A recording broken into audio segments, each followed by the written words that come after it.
മന്ദാകിനി. ഈ സിനിമയുടെ ട്രെയിലർ കണ്ടപ്പോൾ തന്നെ ഈ പടം എന്തായാലും കാണണം എന്ന് ഉറപ്പിച്ചൊരു മൂവി തന്നെയായിരുന്നു. അതിന്റെ പടം കണ്ടു. അതിന്റെ നല്ല കിടിലം പടം എന്ന് വെച്ചാൽ ഒരു കല്യാണ വീട്ടിലെ ഫസ്റ്റ് നൈറ്റിന്റെ അന്ന് നടക്കുന്ന ചില സംഭവങ്ങളാണ്. അത് അത്രയും നല്ല രീതിയിൽ ഒരു കൊളുത്തി വിടുക എന്നൊക്കെ പറയില്ലേ, അതിന്റെ ആ ഒരു കൊളുത്തി വിട്ടതിൽ ഇങ്ങനെ പതുക്കെ ഇങ്ങനെ കത്തിക്കേറി പിന്നീട് ഒരു കൂട്ടപ്പൊരിച്ചിലായിരുന്നു പടം ഓഫർ ചെയ്തിരുന്നത്.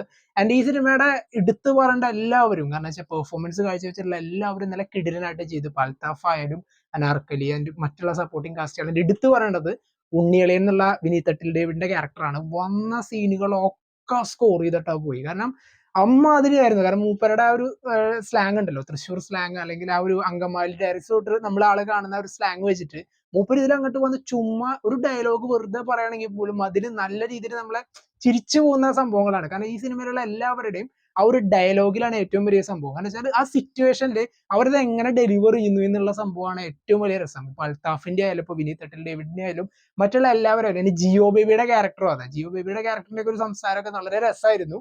എന്റെ ആ ഒരു ഇൻസ്റ്റന്റിൽ നടക്കുന്ന സംഭവമൊക്കെ നല്ല രീതിയിൽ വർക്കൗട്ട് ആയിട്ടുണ്ട്. എന്റെ ആ മൊത്തത്തിലുള്ള ഫ്ലോയിൽ നമ്മളിങ്ങനെ ഇരുന്ന് ഇങ്ങനെ പോവാണ്. എന്റെ പിന്നെ എടുത്ത് പറയേണ്ടത് അൽത്താഫിന്റെ അമ്മയുടെ വേഷം ചെയ്തിട്ടുള്ള സരിത കുക്കുവിന്റെ ക്യാരക്ടറാണ് രാജലക്ഷ്മി.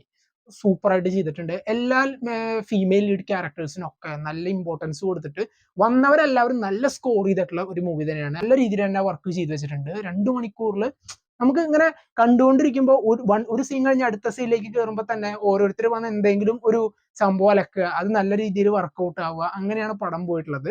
അതിന്റെ നല്ല ഒരു ബോറടി ഇല്ലാതെ നല്ല എന്റർടൈനർ ആയിട്ട് തന്നെ നമുക്ക് എൻജോയ് ചെയ്യാൻ പറ്റുന്ന ഒരു മൂവി തന്നെയാണ് മന്ദാകിനി. ആൻഡ് ഈ ട്രെയിലർ കണ്ട ആ ഒരു എക്സ്പെക്ടേഷൻ ഒരിക്കലും കളഞ്ഞു കുടിച്ചില്ല. നല്ല രീതിയിൽ തന്നെ വർക്കൗട്ട് ആയിട്ടുണ്ട്. ഇപ്പോൾ ഒരു വെഡിങ് ബേസ്ഡ് ഒരു രണ്ടാമത്തെ ഒരു എന്റർടൈനർ എന്ന് പറയാം ഈ കൊല്ലത്തെ. കാരണം ഇപ്പൊ ഗുരുവായൂരമ്പലനടയിൽ അപ്പൊ അതുപോലുള്ള ഒരു മൂവി ആയിരുന്നു. ആൻഡ് അത് കഴിഞ്ഞിട്ടുള്ള ഒരു മൂവി തന്നെയാണ് ഇതും. ആൻഡ് ആ ഒരു സംഭവങ്ങൾക്കാണ് ആ ഒരു സിറ്റുവേഷണൽ കോമഡീസും അല്ലെങ്കിൽ അത് അവരെങ്ങനെ ഡെലിവർ ചെയ്യുന്നു എന്നുള്ളതാണ്. എന്റെ എഡിറ്റിംഗ് ആയാലും ശരി, ആ ഒരു സിനിമയുടെ ഫ്ലോ തന്നെ അങ്ങനെ ജസ്റ്റ് ഇങ്ങനെ അഴിച്ചുവിട്ട പോലെയാണ്. എന്ന് വെച്ച് കഴിഞ്ഞാൽ സംഭവം ഇങ്ങനെ അതാ പടം തുടങ്ങി, ഇതാ അങ്ങനെ ഇനി നിങ്ങളുടെ കയ്യിലാണ് എന്നുള്ള രീതിയിലാണ് പടത്തിന്റെ പോക്ക്. ആൻഡ് നല്ല രീതിയിൽ വർക്കൗട്ട് ആയിട്ടുണ്ട് കേട്ടോ. കാരണം തിയേറ്ററിൽ പോയിട്ട് എന്തായാലും എൻജോയ് ചെയ്ത് കാണാവുന്ന ഒരു മൂവി തന്നെയാണ്. എനിക്ക് തോന്നുന്നു ഇപ്പൊ തൃശ്ശൂരിലാണ് ഞാൻ കണ്ടത്, രാംദാസിൽ. പടം 1-2 ഷോ ആയിരുന്നു ഇവിടെ ഉണ്ടായിരുന്നത്.